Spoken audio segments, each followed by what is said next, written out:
So you were 19 when you started Facebook. One question we hear a lot at Y Combinator is, I'm 19 today. I really want to, do whatever I can to make the world better. What should I do? So how do you advise people who are 19 today and want to impact the world like you have? I always think that the most important thing that entrepreneurs should do is pick something they care about, work on it, but don't actually commit to turning it into a company until it's working.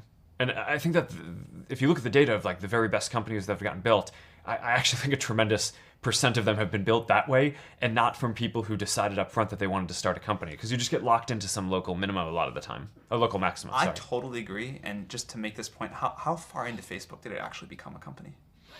I don't know. I think it became a formal Delaware company when Peter Thiel invested about 6 months in. When we were first talking to Peter about raising money, Dustin and I were very clear with him that we were planning on going back to school. Right? I mean, I started Facebook when I was a sophomore. We took the summer off, right? No classes over the summer. We were working on it.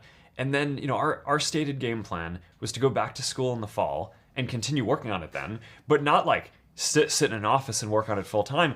And Peter was just kind of like, all right, sure you are. I guess he knew better than we did. You think he just believed that you weren't actually going to go back to school? He must have. I mean, you'd have to ask him. But yeah. I will. We're interviewing him in this series. I will there ask you go. That question. So I think he would probably say that he knew that we were not going to go back to school, or believed that he could talk us out of it. But he didn't have to. It was pretty clear that the amount of work was just growing so quickly. But we actually didn't drop out immediately. We told Harvard that we were taking 1 semester off. And then we told Harvard that we were taking another semester off, and then a year off. And then after that, we kind of decided we weren't going back.